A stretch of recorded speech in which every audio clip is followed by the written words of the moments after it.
Hello, everyone, and welcome to our virtual event. We are thrilled that you could join us this evening, and we hope you're ready for a delicious cocktail. I know I am. We are also so excited to have the opportunity to celebrate our new Whitelight collection being debuted this week. The Whitelight collection comprises of an array of lighter neutral colors, capturing the movement and drama of natural stone, giving it an unparalleled durability and superlative performance for which Caesarstone is known. The Whitelight collection consists of 7 colors and 2 of our newest colors. Our first color being Arabeto, white with copper and jade. As you can see on screen, it's a flowing beauty with dynamic veining and timelessness. Our next color is a Terra Blanca, misty white and smoky gray that embodies classically graceful timelessness. Both of these new colors will be available in March. Other colors that are part of our Whitelight collection are Calcutta Maximus, which debuted last fall, Impura White, White Attica, Statuario Maximus, and Vivid White. Today you'll experience one of our new colors, Impura White, as the backdrop for today's cocktail demonstration. And without further ado, I'd like to introduce our mixologist. We have Andrew Fletcher here today. He will be our drinks consultant with the Cocktail Box Company. He's an expat from England. Andrew is currently based in Vancouver. With over 15 years in the beverage space, he recently launched his own consultancy business. Hailed in Sidebottom. Andrew, correct me if I'm wrong, if that's how you pronounce it. He's focused on hospitality in business development.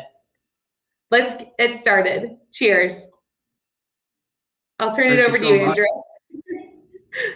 Perfect. Thank you so much. No, you did get it. My new consultancy is Fields and Sidebottom. I actually just took the family maiden names of my family and put them together.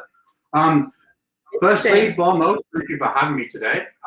It's great to be here. I'm happy to come teach you guys how to make some classic cocktails. Hopefully everybody received their kit today, so everyone should have a custom kit from the Cocktail Box Company. We have your beautiful logo on there. And as previously mentioned, I'm going to be working on some of the Caesarstone Beautiful Quartz top today whilst we make these drinks. So what are we making today? Well, we're going to be making the champagne cocktail, which is a classic cocktail. However, we will actually be referring to a more American style drink today, which hits the cognac and enables us to make a drink from this particular kit. And all you need to add when you're traveling, let's say, is just a little bottle of champagne. Cocktails fall into many different categories, and in particular, there are 6 main categories. They would be the old-fashioned, and then you have a martini, a daiquiri, a sidecar, a whiskey highball, and a flip. And the champagne cocktail actually is a variant of the old-fashioned, falls into the old-fashioned category of drinks. So what we're going to do is we're going to pick up our kits, and we're going to slide off the sleeve. On the back, you'll have a little guide to what you expect to find in the kit. We'll do a little unboxing now. As you go to open your kits, you'll see a signature insert. You can keep that for later on. And then you're going to be able to find yourself starting from the top down. Your own private coaster. And Andrew, I'd love to add in here that the Cocktail Box Company's little boxes are the cutest thing I've ever seen. I want one with me at all times. I mean, it's unfortunate we can't fly anywhere right now, but these are actually TSA approved, and that was kind of the vision we went for.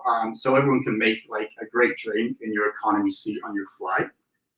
So moving down from the top of the box there, now you've got your coaster. You'll find some picks. We'll need these for later. Just be careful, they're a little sharp. And then in your small little metal case, you're going to find yourself some sugar cubes. So you pop those to the side ready. Next up, you'll find yourself some aromatic bitters. This particular bitters that we use here is a local company. I'm currently based in Vancouver today. So Scrappy's Aromatics. And then the two smaller vials that everybody's going to see in your kits here, you're going to be seeing a lemon and a lavender.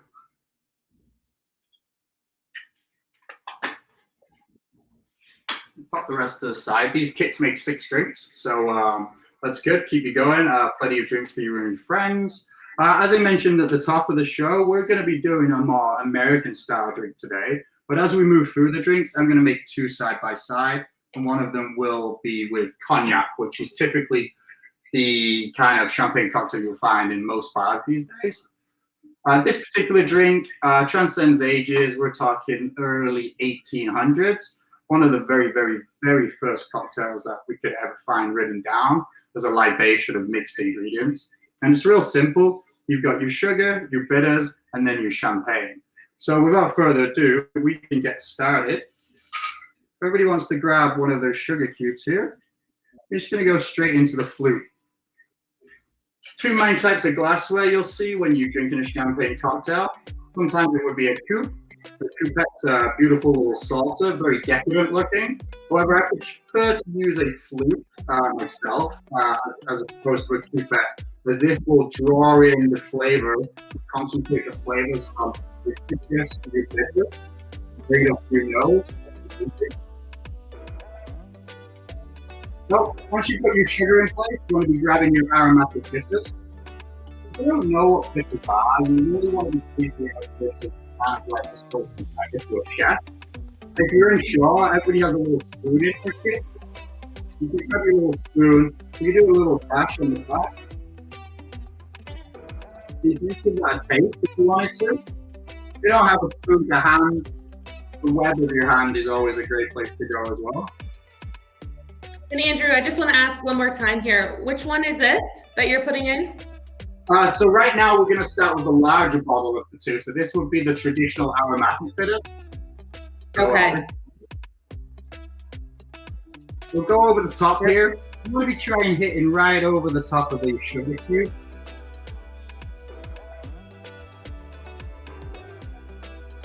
And a nice drenching of the sugar cube there with the bitters. About 3 to 5 dashes is sufficient. And then next up, you've either got a choice between lavender, which is going to give you a more floral herbaceous finish to your drink, or you can go with the lemon. I'm going to go with lemon on this one, and I'm going to go with lavender on the other. Throw in one second once I just cut these one. And you use nothing of a steak. You're okay to follow along all the ingredients and maybe have some soda or some fizzy apple juice or grapefruit juice you could top up towards the end as well.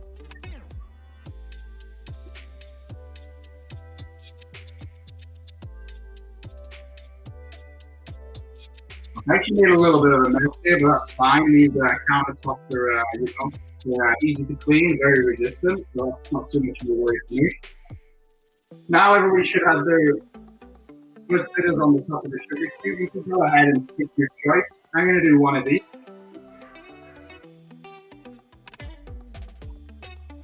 So I got lavender in one, just a couple of dashes there. And I have lemon in the other.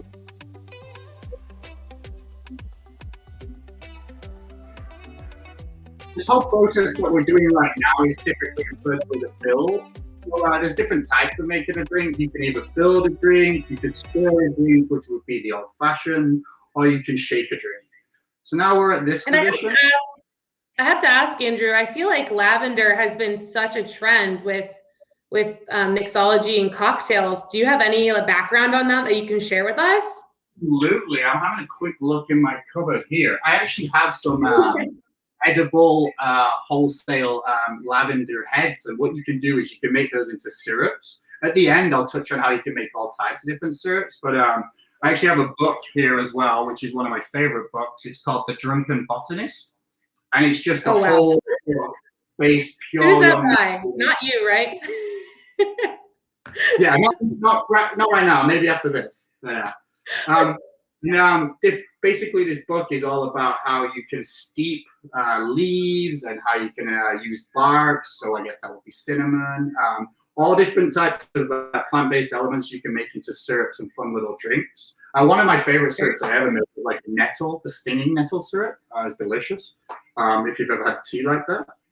But without further ado, we got our sugar and we've got our bitters now.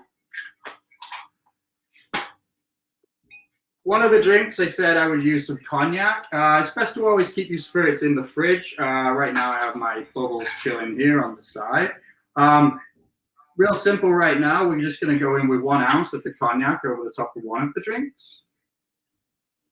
Real easy. And what the alcohol does there is it actually starts to break down the sugar and mix the bitters with all together, incorporated for us. Of the two, this would be the one that you're looking at in a bar, and this would be the classic following the recipe from the kit. Contrary to popular belief, the sugar in a champagne cocktail is not there to sweeten the drink. It's actually there to generate more bubbles throughout the drink as you drink it. It reacts with the CO2. And it's actually a little bit of a trick that they use in hospitality. I probably shouldn't tell you this, but if you ever order glasses of champagne, you should always check whether it's a new bottle first, because what they do is they tend to pour, and if it's a little flat, they'll dash sugar over the top so it's bubbly whilst it's arriving at your table. So that's a little trade secret I probably shouldn't tell you there. This Hennessy VSOP I'm using today, it stands for Very Superior Old Pale. It's the youngest type of cognac you can drink, and it's around about 4 years in the barrel to get that color and that flavor. Now we're at this point, we want to be moving over to our champagne. I'm sure everybody has plenty of different types. I went for a little piccolo. That's what they call this size of bottle. It's a piccolo. I went for Henkel. It's easy, accessible. It's exactly what we're looking for. This is a dry sec, but a dry sec or a brut is kind of what you want to be going for all the time. What that's going to give you is a dry, biscuity undernote to your drink with a little bit of citrus on the end, which will play well with not only the bitters that we've added, but when we get to our garnishes. Andrew, just one question from me personally. What type of champagne do you recommend when you're just looking for something on a reasonable budget? Okay, on a reasonable budget, I'm in North America and I'm on the West Coast, and we are very lucky to be very close to wine country. But of a daily, the drier the better. Anything that's dry is probably the best for me. But if you're not familiar with champagne, it goes through many levels all the way up to Premier First Cru. Premier First Cru, though, you're talking thousands of dollars a bottle. Your everyday grab and go, there's many, many nice Italian brands as well that are very dry. On the Prosecco front, Mignonettos, very popular. But your mid-range for a nice celebration, I always drink Verve. I'm not affiliated with Verve, but I have been sponsored by them before. So whenever you pop stir champagne, if you're using a full-size bottle today, there's a little trick when you open champagne. You always hold the cork with your thumb over the top once you've released the cage, and you twist the bottle, never the cork, and a cork will come out of a champagne bottle in 6 turns or less. So once you keep an eye on that, you'll never lose any champagne. You'll know where you are, and you turn the bottle, not the cork, and 6 or less, you'll get a nice little and it'll open. At this stage, though, now this sugar is going to really absorb all those bitters, and it's just going to be waiting for us now for the bubbles. Top trick, 45-degree angle, and slow and steady.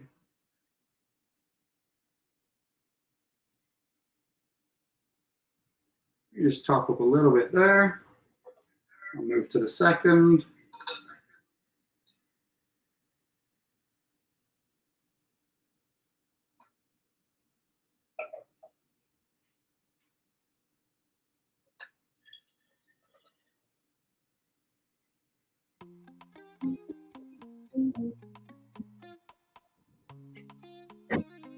I have more.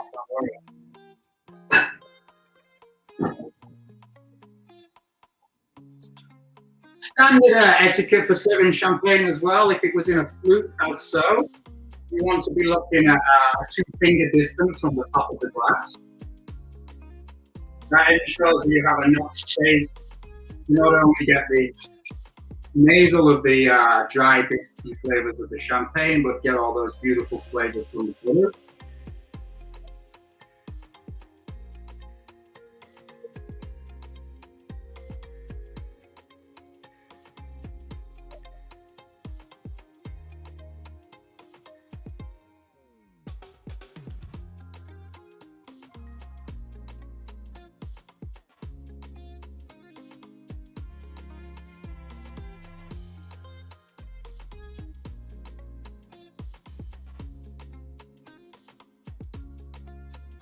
As you can see, as you're finishing your drinks off here, as the bubbles are coming through, the sugar is really activating at the bottom of the drink here, and it's giving us a constant flow of bubbles. We're almost at the end of making our drinks here. I have a range of garnishes today. Lemon would be your standard. One of my favorite tools to use in any home bartender situation is a potato peeler. These are great. You're going to get a nice consistent peel, less pith, and you can get a nice healthy wedge as well. I'm just going to go ahead here.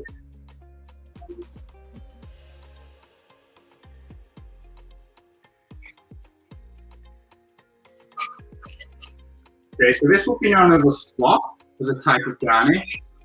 Some people like to go more rustic, some people like to trim them up. From a professional etiquette side, I'm just going to go ahead and trim this piece up now. There's no issues cutting on this worktop, of course.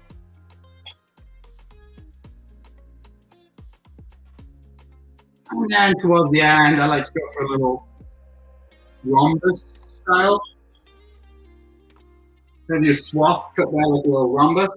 And then you can just express, maybe holding like so. And if you get a little squeeze, you just express all the oils over the top of your drink. Nice ring around the edge there. And then you can choose to place either inside, or you could go and take the top off it. You can balance it on the edge. I'll make a different type for my cognac face one. Cognac goes really well with orange peel. Same technique here. Like so. You roll these up as well.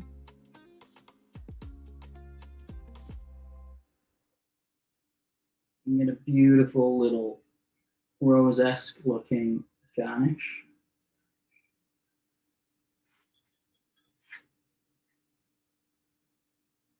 Like so.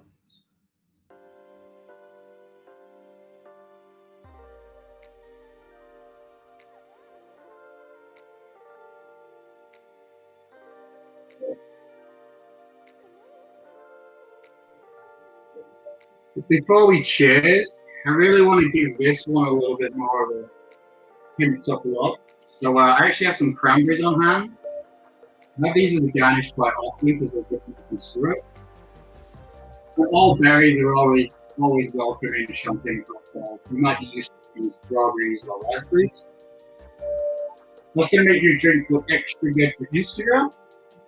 And at this point, I implore you all to give yourself a virtual cheers and enjoy your drinks.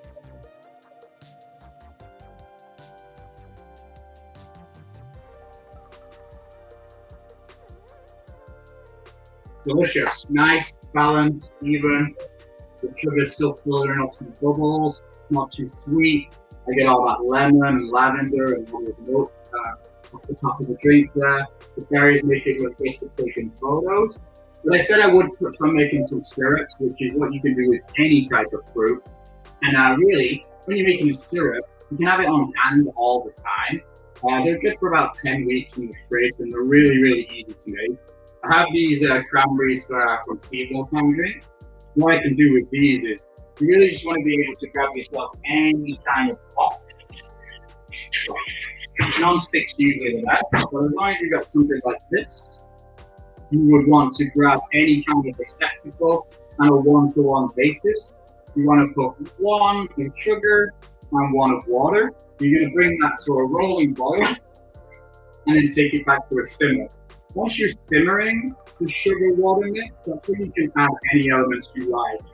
As you mentioned earlier, lavender. You could add lavender into this, basil, mint, thyme. If you're talking fruits, we've got cranberries here, raspberries, strawberries. Anything you really want to play around with, you can throw in. And then you leave that to simmer for about 30, 35 minutes. Take it off the heat, and once it's cool, you can just strain out your flavor profiles and then bottle that. And then anytime you want to use it, you're probably good with using a measure. Just the 1 ounce side is sufficient. And you can add this to sodas. If you have a soda stream, you can add it to different types of cocktails. You can really play around, and syrups are great for just exploring what you personally like within a drink. Whilst I'm here as well, though, since they use orange on this particular drink, I would like to show you guys how you can have some real fun with some fire in the kitchen. Being safe, when you go around fruit, I always recommend just taking off the edge if you're going to be doing some cutting, like so. Then for this particular step, you want to be cutting kind of like if you're taking a wedge off a circle.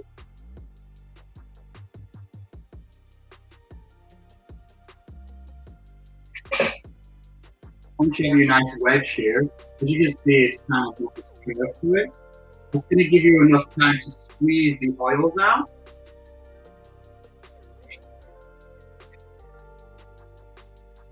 So when you do this, what you're actually doing here is you're going to be heating the skin with the orange. And then when you give it a quick little squeeze at the end, you're caramelizing those oils over the top of your drink. It's just going to give it another depth of flavor. I'm going to give this one a try because I love cognac content.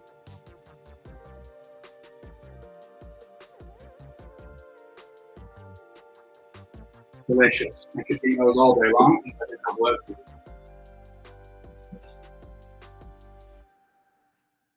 And that concludes our cocktail class today to celebrate the new release of the Caesarstone Whitelight collection. And at this point, I'd be happy to take any questions from anybody. Yes, let's. Are you wanting to start the Q&A now, Andrew? If you're ready, if anybody has any questions. Are you going to have a sip of your delicious cocktail? Which one do you guys like best out of the two? Which looks prettier? I personally like the left, but that also has the cranberries in it, right? Yes, exactly. I was going to say, who's left, mine or yours, but I got it. Oh, I guess it's your right. Exactly. Yeah, if anybody has any questions about drinks, anything you're unsure of, if you wanted to know some more history about the drink itself, if you have a preference of alcohol and you don't know what to do, you know, one of my biggest questions I always get is referring to tequila. I feel like there's a lot of people in the world who've had bad experiences with tequila. So that's always a great drink that I like to, or spirit I like to touch on in regards to making cocktails. But at this point, any questions related to cocktails are welcome. Yeah, let's open up for Q&A. So if you're on YouTube, feel free to ask any questions in the Q&A to the right of your screen, and we'll do our best to answer any questions. Do we have any questions so far? I don't know. Yeah, they'll keep firing in, I'm sure. Oh, hell we go. Okay, here's one. Here's one, Andrew. What is your favorite drink to mix and why? My favorite drink to mix is actually a mojito. It's great. It's an easy sell. There's lots of elements to a mojito, like I touched on with the syrups. You can pile all sorts of fruits in there. And really, it's a great summertime drink to mix because I can probably make 12 mojitos in less than a minute. It's real easy. If you're making a mojito, wow, all you want to be doing for a mojito is you want to grab yourself a glass like so. It's literally have a plain simple syrup or a flavored simple syrup, but it would be mint, 1 ounce lime juice, so 1 ounce sugar, 1 ounce lime juice, 2 ounces of your rum. You just top that up with crushed ice. And then the method to make a mojito is called a churn. So you would use the back end of a spoon like so. I have this one from a Sixsmith company. It's a gin company. But then the method would be you would just churn the drink like so. And then cap with ice and a little bit of soda and a mint sprig, and then you're good to go. But yeah, they're easy. Just line them up and knock them down. Okay, we have another question. Great answer. Tips for this summer for me. What's the difference between tequila and mezcal? Mezcal. I can never pronounce that. Yeah, mezcal. Yeah. So they're kind of in the same stream and the same realm of product. But tequila is the agave plant, but really the tasting profile notes difference is when you drink a mezcal, you're going to get very much of that more smoky flavor built into the drink, just from the raw spirit. Tequila is kind of like a range as well, right? You go from your blancos to your reposados to your añejos. What's your favorite tequila brand? I drink a lot of tequila. I like using El Jimador. These guys are really good. This brand here, El Jimador. If you don't know what a Jimador is, that's actually the gentleman who cuts the agave out of the ground. That's not an easy job. It's backbreaking work. They named their tequila as a homage to the guys who do all the hard work. Great brand as well. I gotta be honest, stay away from your celebrity tequilas. They're not real tequila. That is a pro tip, everyone. Okay, next question. I love gin besides tonic. What else can I use? Besides tonic? If you're not opposed to martinis, I love a good gimlet. So a gimlet is your lime cordial and then your gin stirred over ice with a similar garnish as to what we did today, just with a lime instead. We have this great product in the UK. It's really hard to find cordials over in Canada, but it's called Rosie's Lime Cordial. If you ever see Rosie's Lime Cordial, it's just lime cordial and gin in a martini, and it's probably one of the most delicious drinks ever. Yeah. Because you guys pour heavy in the States, so. Yeah. Okay, the next question. I mean, I personally know my answer to this, but I'm going to ask you. What's the recipe for a mimosa? How much OJ to champagne? I'm like an 80-20 kind of guy, but okay. It depends how drunk you want to get at brunch. Yeah, 20. I think on a professional level, how much would you think would be the appropriate amount? I would go 20% OJ and 80% of the champagne. You'd still keep it. 18-20.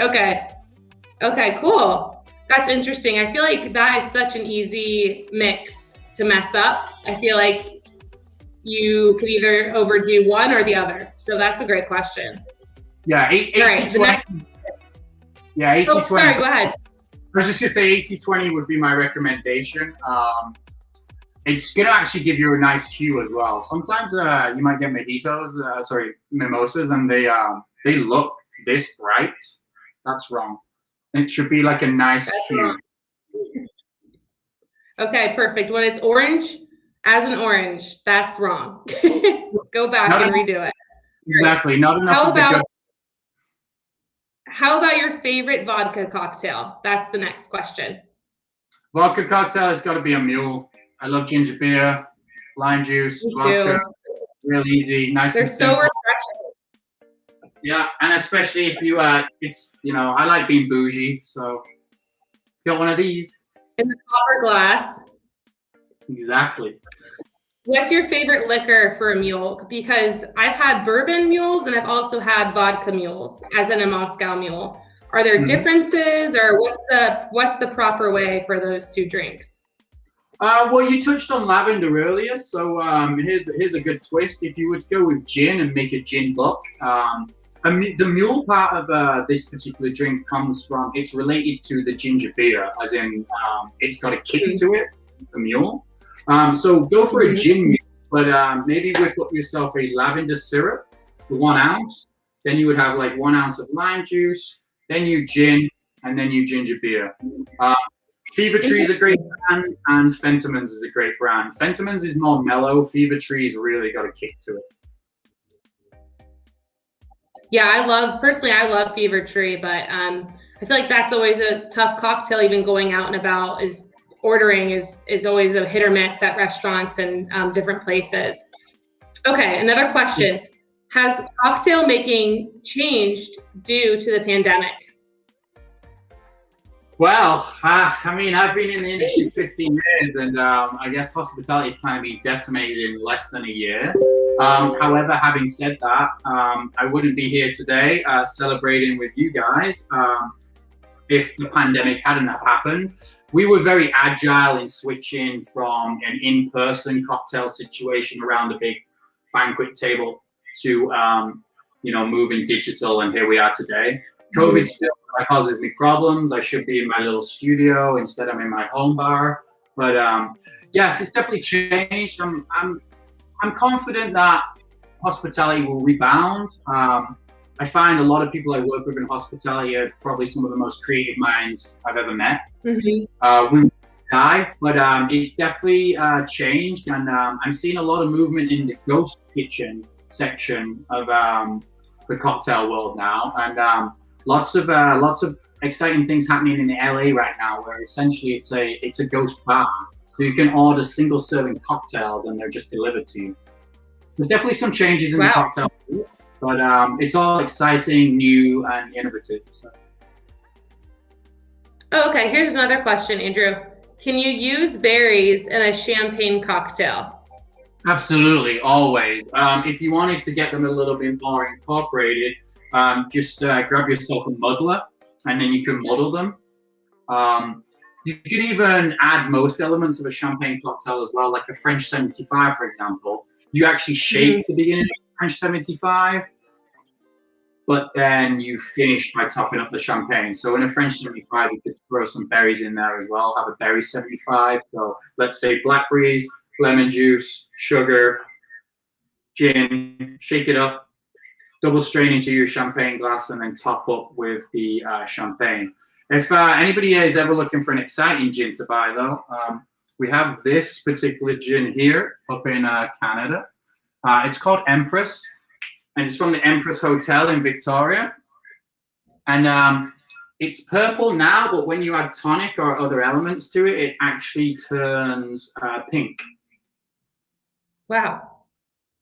Yeah, it's made with pea plant protein, so it reacts with tonic, etc., and it'll turn pink. Wow. Okay, well, Andrew, I think this wraps up our Q&A. Thank you so much for just everything today. This wraps up also our Caesarstone Whitelight collection debut, and we thank Andrew for all the fun facts and really showing us how to expertly make a drink during our pandemic times, and to properly mix champagne with orange juice. and there are obviously other options to do so. And we want to thank our customers who were able to join us today, and everyone who is on our YouTube live event. And we ask that you enjoy, obviously, the rest of your evening and stay healthy and safe.